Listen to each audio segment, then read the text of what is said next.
Mr. Speaker, after a 4-hour-long bus trip from Birmingham to London, another 3 hours clearing security, and then another 8 hours traveling to St. Lucia with our queen sprinter, Julian Alfred, and the rest, I felt it was absolutely necessary to be in this honorable house for this momentous occasion. Mr. Speaker, I rise this evening to lend my voice very briefly to this debate on the establishment of a special prosecutor in St. Lucia. Mr. Speaker, upon reading this document before the honorable house, it became apparent to me that this is exactly what the doctor ordered as it pertains to our fight against crime in this great nation. Mr. Speaker, in this document we read the functions of the special prosecutor: to receive a complaint of corrupt conduct from a person and investigate the corrupt conduct. B, to investigate corrupt conduct on his or her own motion. C, to institute a criminal prosecution or civil claim in any court against a public officer or public official if the conduct of the public officer or public official appears to the special prosecutor on reasonable ground to involve corrupt conduct. Mr. Speaker, as the minister responsible for youth development and sports, I must say that I endorse this move.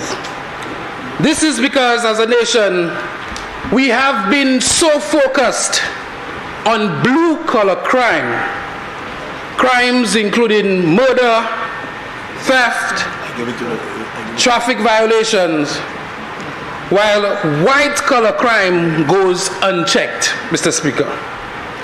Mr. Speaker, white-collar crimes including corruption, government corruption, fraud, money laundering, embezzlement seem to take a back seat, Mr. Speaker.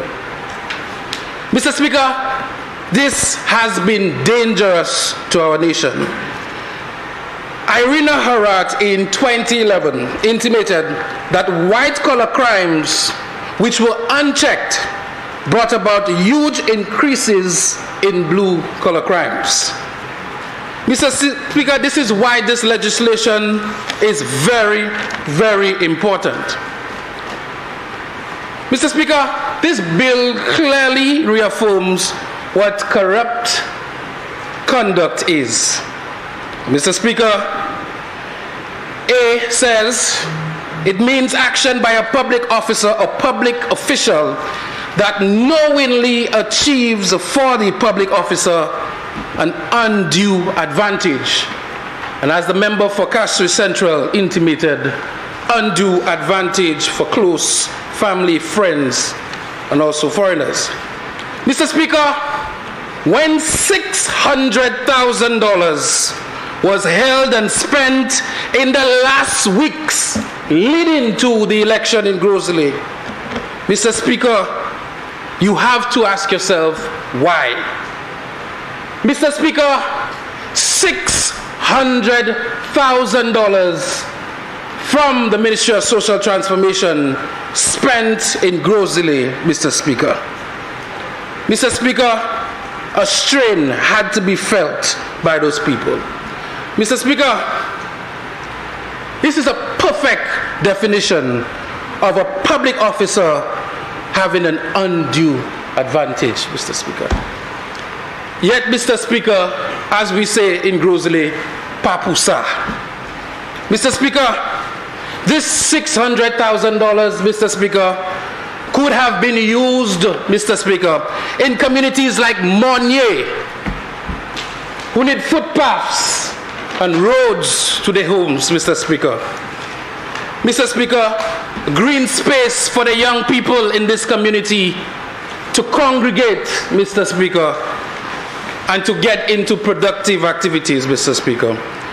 But when you have a government recklessly, Mr. Speaker, getting into what we can see are clear violations, Mr. Speaker, this is what you have.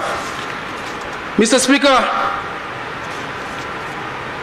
another theorist, Mr. Speaker, spoke to a strain theory, Mr. Speaker. Mr. Speaker, strain theory intimates that younger people who see white-collar crime go unchecked, they respond in ways that they believe justifies their action, Mr. Speaker. And so, Mr. Speaker, in 2011, another theorist indicated that an upsurge of crime in a community is as a result of lower-class frustration. Mr. Speaker, when money earmarked for development is sucked up by a few, Mr. Speaker, the strain felt by the lower class will only lead to crime, Mr. Speaker. And so, Mr. Speaker, it is no wonder that after having 5+ years of millions and millions of dollars that should have been spent on the young people of this country, we see what this present government have to deal with in the communities in St. Lucia. And so, Mr. Speaker, a special prosecutor is exactly what the doctor ordered, Mr. Speaker. Mr. Speaker, when you take, as I said in previous times, in 2020, $371,000 to purchase, and I will say it again, 50,000 medals in 2020 during COVID, $371,000 when the country is locked down, when there are no sporting activities, to purchase 50,000 medals, Mr. Speaker, you have a strain, Mr. Speaker. This is money, Mr. Speaker, I could have spent as a Minister of Sports in the community of Beaufort South for the development of a grassroots program that they want to implement, Mr. Speaker. I could have used this in the community of Dennery South, Mr. Speaker, as we continue to strive to find money to build the sitting capacity, Mr. Speaker. This is money that could have been used for grassroots development programs in Moshi, in Grosley Town, in dance and music for our young people, Mr. Speaker. But this money was mysteriously spent in the worst possible time on medals, Mr. Speaker. And so we wonder why we are faced with this huge crime situation in St. Lucia. Mr. Speaker, if we as a government do not do something about the waste and squandering and the illegal activities from the top, the bottom will continue to respond the way they are responding right now, Mr. Speaker. Mr. Speaker, as the Minister of Youth Development and Sports, when we go through the communities and we speak to young people, they have lost all confidence in our political system. They have lost all confidence in our justice system. Mr. Speaker, I had not gained one vote before individuals were already equating me to everybody else who came before me, Mr. Speaker. Mr. Speaker, the sad reality is our young people have given up hope. Mr. Speaker, some of our young people have contributions to make to the development of this country. But when they look at the 5+ years of the previous administration, they say, not me. I'm staying away. I am moving to a next nation, Mr. Speaker. And we see brain drain all over, Mr. Speaker. And so it's incumbent on us as this government to ensure that this special prosecutor is given the teeth needed to deal with the issues of white-collar crime, Mr. Speaker.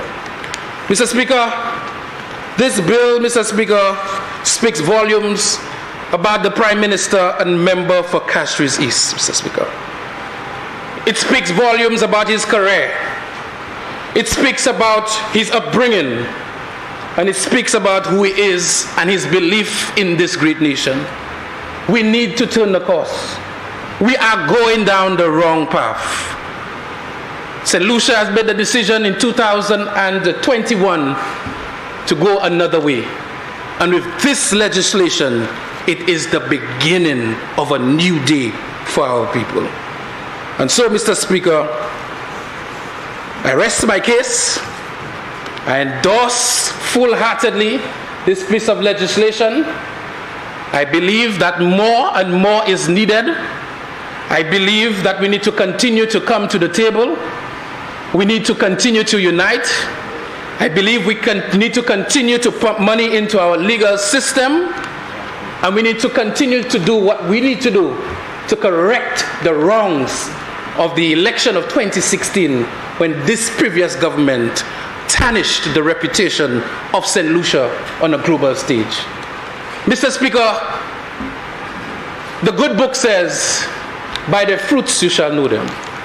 Mr. Speaker, when at a global show or on a global media, a prime minister can say that transparency should not be too onerous, Mr. Speaker, it tells you what was going on in the mind and heart of this former prime minister. And so, I endorse this bill. I give it all the encouragement that it deserves, and I believe that St. Lucia is definitely on the right path. I thank you.